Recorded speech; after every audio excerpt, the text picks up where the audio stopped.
Comentaba antes lo de las categorías. Ahí tenéis todas las categorías existentes actualmente, incluidas las que no son oficiales, la que denominaba la 1 y la 2. Fijaros que en la notación de clases también se ha respetado el sitio, por decirlo así, de la clase A y B, y las clases empiezan justamente en la C. Estas dos primeras no son un estándar en ninguno de los documentos oficiales de cableado estructurado, ni en el internacional ni en el americano, ¿vale? Todas las demás sí, excepto la categoría 7, perdón, la categoría 7, que no es un estándar que no está reconocido por el estándar americano, por el estándar ANSI, solo por el internacional. Y ahí tenéis las fechas de aprobación de cada una de las categorías. Si os fijáis un poquito en las fechas, resulta curioso, chocante, cómo la 3, 4 y 5 salieron con una diferencia de unos pocos meses entre sí. Acordaros que en 1991 fue justo el año de aprobación del primer estándar de cableado estructurado en Estados Unidos. ¿Vale? El estándar internacional fue en el año 95. Y eso ya explica, es interesante, por qué en Europa nunca vemos las categorías 3 y 4. Porque claro, cuando aquí se empezó a montar cableado estructurado, ya hacía mucho tiempo que nadie fabricaba cables 3 y 4 porque costando lo mismo que el 5 eran peores. ¿Vale? O sea que las categorías 3 y 4 para mí son un poco como la gente de Palencia, que dicen que existe gente que es de Palencia, pero yo nunca he visto a nadie. ¿Vale? Yo nunca he visto un cable categoría 3 ni categoría 4. La categoría 5 sí, ¿vale? Y luego han ido apareciendo otras nuevas. Y esto depende de dos factores. Por un lado, las exigencias de los grupos de estandarización en tema de redes locales, que por así decirlo a veces empujan, y por ejemplo, esta categoría que aparece como 5E, que ahora comentaremos, apareció justo cuando apareció el estándar de gigabit Ethernet sobre cable de pares trenzados, porque necesitaba esto para funcionar. Entonces los señores de gigabit Ethernet le dijeron a los señores de los grupos, estos, la TIA, la EIA, etcétera, oye, a ver si hacéis un cable un pelín mejor, porque no podemos asegurar que gigabit Ethernet funcione en el cable categoría 5. Entonces estos empezaron ahí, se pusieron a trabajar y se inventaron, por decirlo así, lo que era la categoría 5 en handset, por eso la E. Sí, porque la frecuencia máxima es la misma. La frecuencia máxima es la misma. Ahora comentaremos en detalle cuáles son las diferencias. Y de hecho, y por ser la misma frecuencia máxima, formalmente no existe una categoría 5E. Existe una nueva versión de la categoría 5 en el año 2000 que deja obsoleta la antigua categoría 5.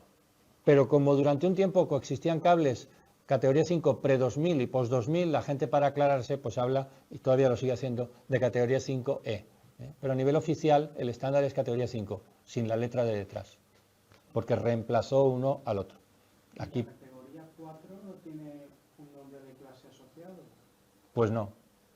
La categoría 4, además de ser de estos de Palencia, pues era un poco inútil, porque si te das cuenta, la categoría 4 y la 3, bueno, aquí he puesto Token Ring 16 megabits, pero como bueno, poca gente ha utilizado Token Ring, la mayoría de la gente usaba Ethernet, podías usar lo mismo en categoría 4 que en categoría 3, o sea, la ventaja era mínima. Hombre, sí, te da un poquito más de seguridad, ¿vale? Pero servía para lo mismo, y por eso tuvo poco éxito. Podría utilizar un cable de clase C. Un 3 valía exactamente igual que un 4 para la Ethernet normal de aquellos años, que era la de 10 megabits. ¿Vale? Y de hecho, aquí no lo he puesto, pero hubo ciertas variantes de Fast Ethernet que podían funcionar en categoría 3, las mismas podían funcionar en 3 que en 4. Tampoco había ninguna ventaja por utilizar la categoría 4.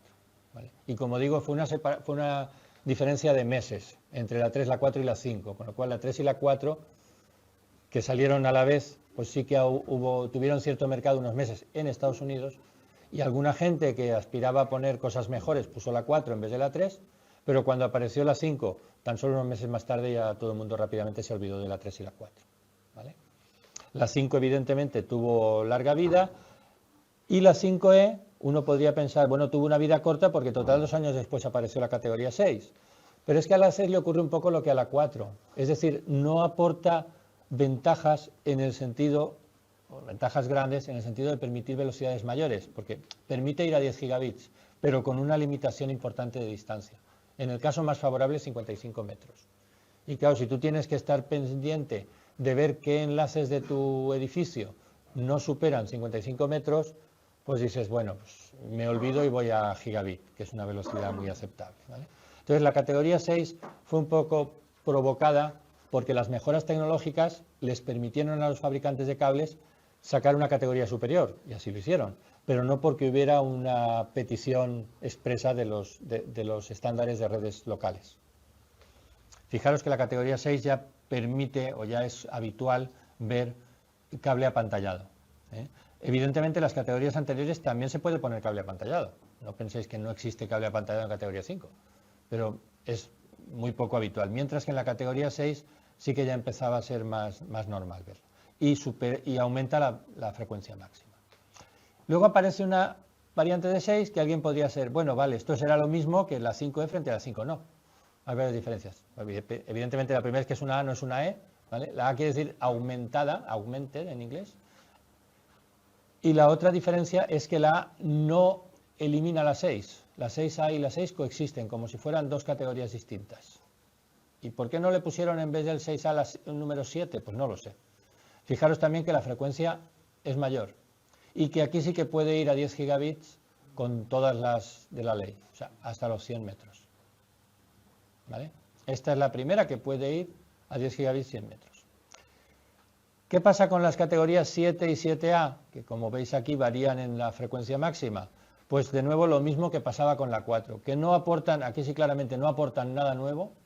Encima son un invento solo del estándar internacional, con lo cual si quieres, como decía antes, cumplir los dos a la vez, no deberías de instalar cable categoría 7, ¿vale? Y eso hace, y evidentemente su elevado coste, bueno, también ya hay un salto importante de coste de 6 a 6A, se me ha pasado a decirlo, ¿vale?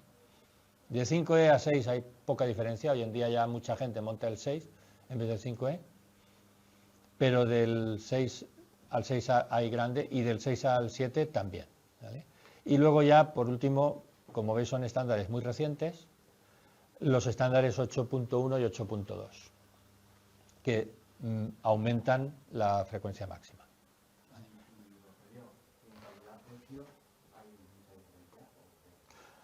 Pues nosotros solo tenemos esos tres instaladas en nuestra red y del 5E al 6 hoy en día hay a lo mejor un 10%, pero del 6 al 6A puede haber un 40 o 50% de coste adicional.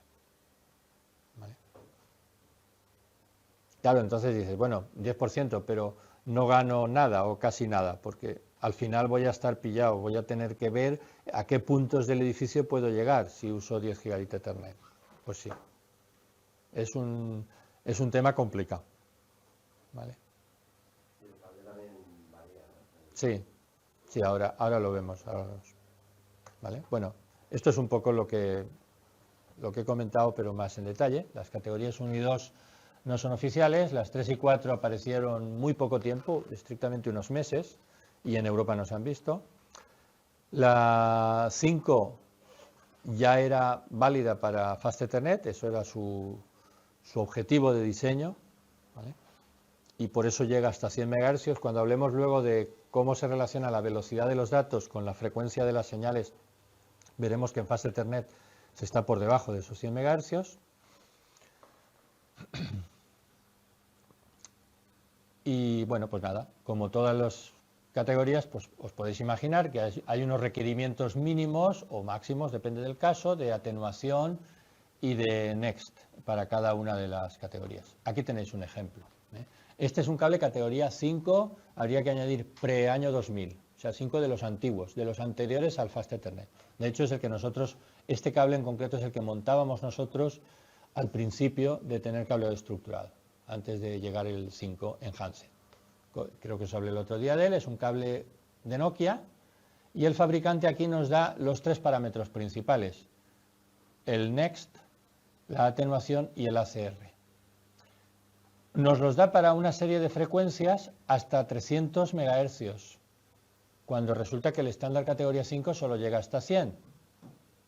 Pero el fabricante, digamos, para mostrar la bondad de su producto, va más allá y te da los datos hasta 300 MHz.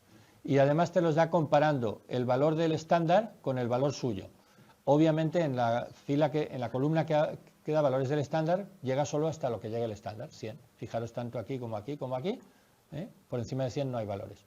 El estándar no da una tabla como esto, da directamente la fórmula y te dice, en esta fórmula tú pones aquí la frecuencia y yo te diré qué atenuación es la máxima que te voy a tolerar.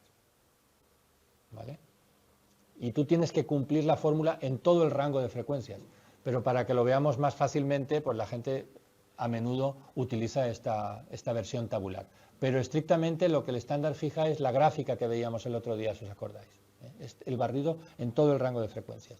Y obviamente, pues el fabricante, muy orgulloso, te dice, el requisito del estándar a 100 MHz es 32 decibelios de Next y yo estoy dándote 40. Acordaros que en el Next más era mejor, ¿vale? En cambio, en atenuación, el estándar te exige máximo 22 y yo te doy 19,8. Yo estoy por debajo. Mucho más margen, si os fijáis aquí hay 8 decibelios de margen, aquí hay tan solo 2. Porque en la atenuación hay mucho menos que rascar. La atenuación son habas contadas, por decirlo así. Depende del grosor del cable y dices, pon un cable grueso, más grueso, pero sí, pero me arruino, ¿vale? Porque el cobre es caro. Entonces tengo que ir ahí un poco ajustando a lo que me permite la norma. Y la columna de ACRs, tanto si cogéis esta y la comparáis con estas dos, como esta con las dos que le corresponden, veréis que es simplemente la resta de, o sea, 32 menos 22, 10. 35 menos 17,1, 17,9. Y así, ¿vale? Porque ya sabéis, el ACR es simplemente el cálculo de los otros dos. Y también ocurre eso con la columna de la derecha. Si cogemos el primer valor, sería 70 menos 1,95, bueno, sería 68,05, ¿vale? Siempre se cumple. Y aquí tenéis la pista de por qué el fabricante paró en 300 MHz, porque era cuando le daba CR0. Acordaos, a CR0 es cuando ya la relación señal-ruido es cero. Se supone que ahí hay absolutamente ninguna posibilidad de interpretar correctamente la información que se transmite. Seguramente este cable, aunque sea tan bueno, pues tampoco se podría usar más allá de 125, 150 MHz, que es donde tendría una CR aceptable. ¿Vale? Bueno, esto era, insisto, el 5 pre-año 2000. Llega el año 2000, llegan los señores de Gigabit Ethernet y hacen una cosa que hasta entonces no había ocurrido, y es transmitir, acordaros, los datos repartidos por los 4 pares. Pues eso plantea nuevos problemas que han de resolverse, y por eso les piden los señores del 1000 base T a los señores del cableado estructurado que saquen una nueva versión de la categoría 5, que es la categoría 5 Enhanced, respetando que se queda en 100 MHz.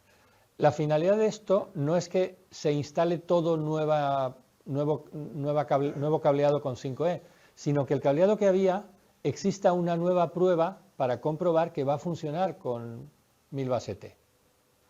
Que tú puedas ir con el equipo de medida que ahora os enseñaré y certificar que aquello va a funcionar, aunque sea el cableado anterior, porque normalmente el cableado, como está hecho más allá de lo que los estándares exigen, pues muchas veces cumple más cosas, ¿vale? Entonces se van a medir cosas que antes no tenían importancia y ahora sí. Y de hecho se han hecho estimaciones de que las instalaciones anteriores al 2000, en el 95% de los casos, pasaban la prueba del 5 Enhanced sin necesidad de hacer nada. Y de hecho nosotros, todas las instalaciones que teníamos anteriores al 2000, sin necesidad de hacer nada, cuando hemos querido, las hemos usado en Gigabit Ethernet sin mayores problemas. ¿Vale? ¿Y cuáles son esos cambios?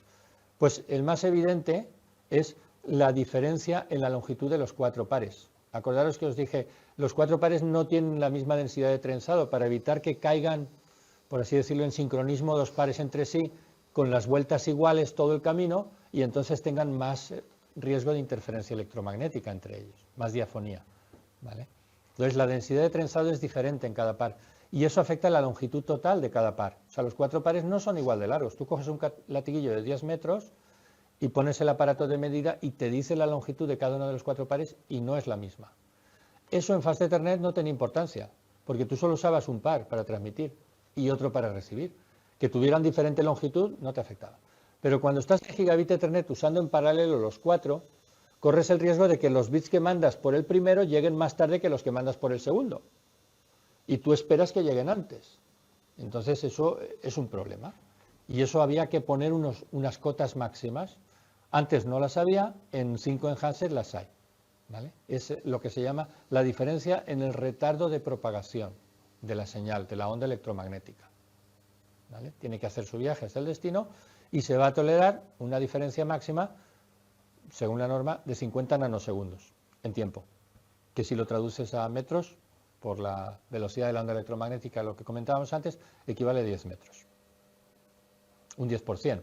¿Vale? El enlace total máximo es de 100 metros, la tolerancia máxima es un 10%. Dices, joder, pues ya se tenía que ir para irse más de un 10%. Pues algunos se podía ir. Y no hubiéramos podido decir que era ilegal, porque antes no se le pedía ningún requisito en ese sentido. Ahora se le pide. Pero el requisito es tan generoso que en la práctica todo el mundo ya lo cumplía. La pérdida de retorno. Acordaos, la señal que viene rebotada para atrás. Antes en Fast Ethernet eso tampoco importaba, porque el que emite, o sea, en el dibujo aquel, la boca, no hace de oreja. Me da igual, aunque me venga una cierta señal de retorno, no me va a afectar. Ahora sí, porque como cada par lo estoy gastando en los dos sentidos a la vez, pues la pérdida de retorno ahora tiene su importancia. ¿Vale? Y el tercer factor es la suma de diafonías. Si os acordáis cuando decíamos, medimos el next, vamos a coger el par 1 como víctima y vamos a ver cuánta diafonía le introducen los pares 2, 3 y 4. Luego el par 2 como víctima y veremos la diafonía que le introducen el 3 y 4. ¿Vale? No es necesario hacer el 2 como víctima y el 1 como atacante porque es la misma diafonía, el 1 atacado por el 2 o el 2 atacado por el 1. O sea, ahí simetría. Entonces, al final nos salían 6 combinaciones diferentes. Pero poníamos un límite máximo a cada una de las 6 por separado. Ahora resulta que un par nos puede venir con diafonía provocada por los otros 3 a la vez, porque estamos transmitiendo datos por los 4. Y hay que sumar las 3 diafonías. O sea, el 1 le tenemos que sumar la diafonía que le introduce el 2, el 3 y el 4. ¿Vale? Esa diafonía sumada es lo que se denomina los parámetros power sum. Entonces, antes se pedía unos requisitos de next, ahora se pide unos requisitos de next individualmente y unos requisitos de next agregado, que es lo que se denomina el power sum next o PS next. Y como ya os podéis imaginar, el PSFext es lo mismo en el extremo lejano. Y ya también os podéis imaginar que el PSACRN y el PSACRF son el PSNext o el PSFext restado a la atenuación. Alguna vez hay buenas noticias. No existe una PS atenuación, porque no tiene sentido hablar de la atenuación agregada. ¿Vale? Los datos que se transmiten por un par sufren la atenuación de ese par. Los otros 3 no afectan. En la atenuación solo tenemos una atenuación. Pero los next y los fext, ahora tenemos otros 4 next y fext de qué preocuparnos, que son los power sum. Bueno, pues todo esto se ha añadido en el 5 enhanced y aquí tenéis, sacado del catálogo de un fabricante, las prestaciones de un cable 5 enhanced. Estos son los parámetros nuevos introducidos por el 5 enhanced. En la tabla anterior el ACRF no aparecía, pero el ACRF, que es el ACR del FEXT, sí que estaba ya en el 5 antes del enhanced. Nokia no lo puso en aquella tabla, pero sí que estaba. Los que son nuevos son los que tienen la flechita, que son los Power Sum Next, Power Sum ACR, Power Sum ACRF, la pérdida de retorno y el retardo de propagación.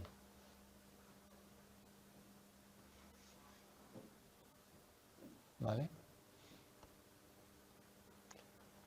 Eso era la 5 enhanced. Luego aparece la categoría 6. Como digo, la 6 vino por una evolución tecnológica, digamos, de mejora de los materiales o de las técnicas de fabricación.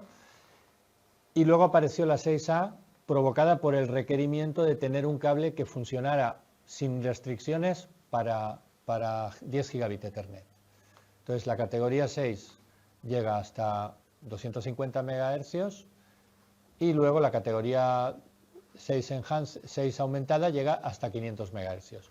Con la 6 ya podemos transmitir 10 gigabit Ethernet hasta 55 metros o 37 o una distancia intermedia dependiendo de la diafonía alienígena que tengamos. Si no tenemos ninguna, 55.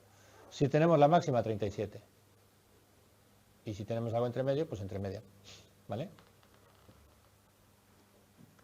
Ahora, como decía, la 6A no sustituye la 6, coexisten ambas. Y hoy en día uno puede comprar cables categoría 5 normalmente en el mercado. Categoría 5E o 5, ya sabéis, como queráis llamarla. Categoría 6 y categoría 6A. Bueno, y 7, 8 no lo sé. 7 por lo menos seguro que sí. Y aquí es la primera, la categoría 6A, donde empieza a ser, depende de los casos, más barato poner un cable apantallado que un cable sin apantallar.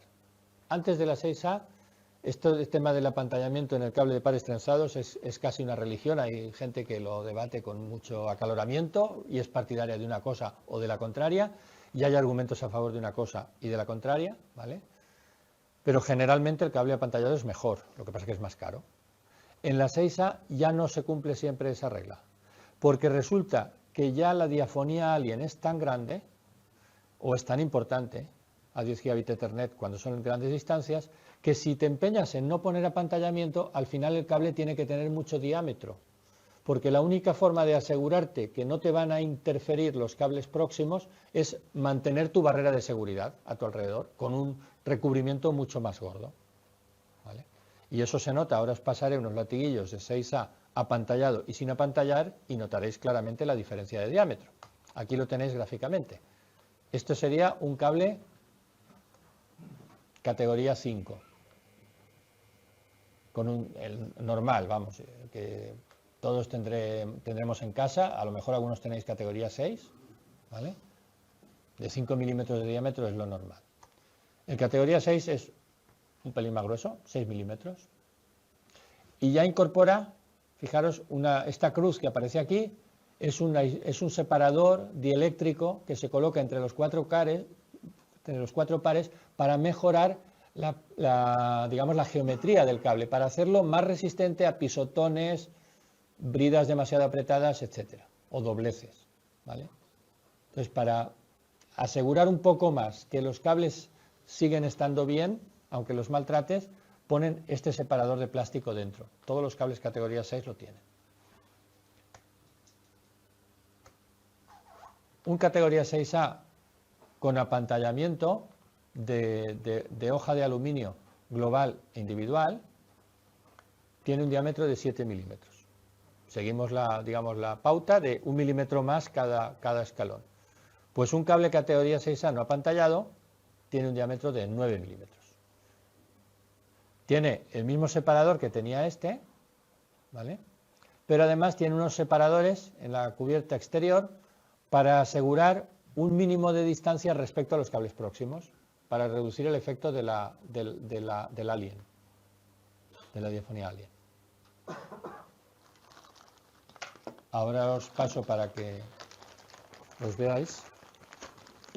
Un cable categoría 6A apantallado, es este blanco, y un cable categoría 6A no apantallado, que es casi como manguera de regar, ¿vale? No os he traído un cable categoría 6 porque a lo mejor los que tenéis en los Mac son categoría 6, vamos, que el 6 es casi, bueno, mirando y pasándolo. Ambos veréis que tienen el conector RJ en el extremo, o sea que se podrían utilizar para conectar cualquier ordenador sin ningún problema.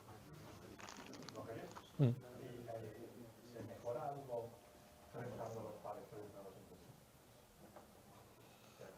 ¿Van rectos dentro del cable? Van rectos, sí. No. Probablemente eso causaría más problemas a nivel mecánico de asegurar que el trenzado individual de cada par se mantenga homogéneo, se mantenga constante todo el camino, ¿sabe? Entonces no hay ningún cable que trence entre sí los pares trenzados.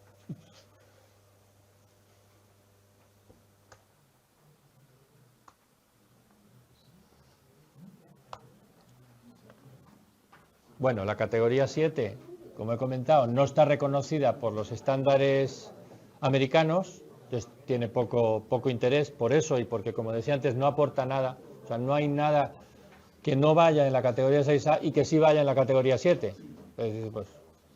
Pues lo dejo estar, ¿no? Además, a menudo la categoría 7 se utiliza con conectores que no son RJ45, para otro tipo de aplicaciones. Aquí una cuestión un poco al margen que se me ha olvidado comentar al principio. El cableado estructurado no trata solo de conexiones de datos, también son cables de vídeo, cables coaxiales de todo tipo, lo que queráis, ¿vale? Es todo tipo de cableado, o sea que los estándares son mucho más amplios que lo que nosotros estamos comentando. ¿Eh? ¿Tiene algo que ver el cable estructurado con redes inalámbricas, aunque no sean cables, o no dice ahí nada? No, no tiene nada que ver, no. Ni hay, que yo recuerde, ninguna precaución en las normas que diga, si vas a poner puntos de acceso, mantén unas distancias mínimas, tal, ni al contrario, ni porque los cables de datos vayan a afectar la señal de la red inalámbrica, ni porque las emisiones de la red inalámbrica puedan afectar los datos transmitidos por los cables. No hay nada al respecto. Y bueno, la categoría 8... Sí. 7. Ah, pues... ¿Y no pone que 6A? Pues me he colado. Pues me he colado. Ni siquiera sabía que tuviéramos cables categoría 7. Me ha engañado Agustín cuando le pedí el latiguilla.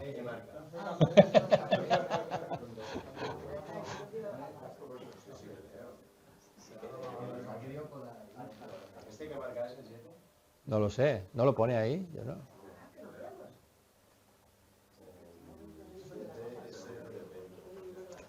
Bueno, y la última, que es la categoría 8, recién llegada. Bueno, llegada. Estas cosas no aparecen por generación espontánea, ¿eh? Cuando digo 2016 es el año que se aprueba el estándar, pero eso lleva unos años de preparación previos, de borradores que se discuten y tal, que igual estaban ya 3 años hablando en detalle de lo que tenía que ser la categoría 8. ¿Vale? Pero vamos, aprobado fue el año pasado. Entonces, esta es la que ya nos permite llegar a 40 gigabits en cobre, es la primera que nos permite llegar a 40 gigabits, pero, fijaros en el detalle, solo a un máximo de 30 metros.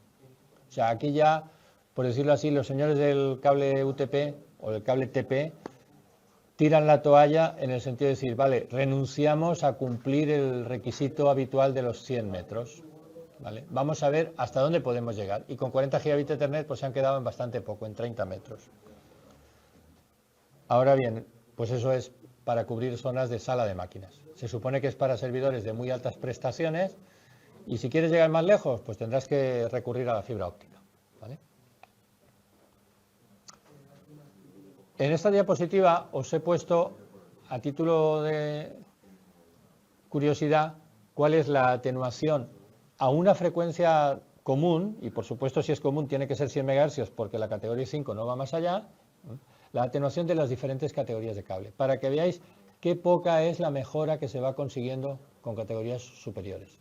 En cambio, si comparáis la diafonía, el Next, que es la más importante, pues veis que sí que hay una mejora considerable.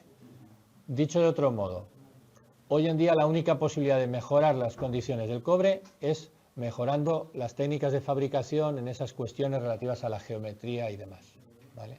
Lo que es la atenuación ya queda muy poco que rascar ahí. Y por supuesto el parámetro más representativo de todos es la diferencia de estos dos, que es el ASR, y que evidentemente arrastra la diferencia que se ha visto en lo anterior, sobre todo en el Next. ¿Vale?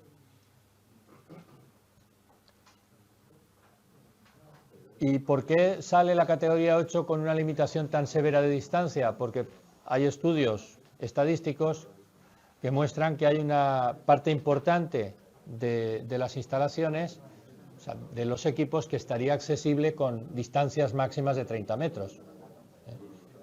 Entonces, bueno, ese es el motivo a nivel comercial de por qué han visto que podía tener algún sentido sacar un cable con esa restricción.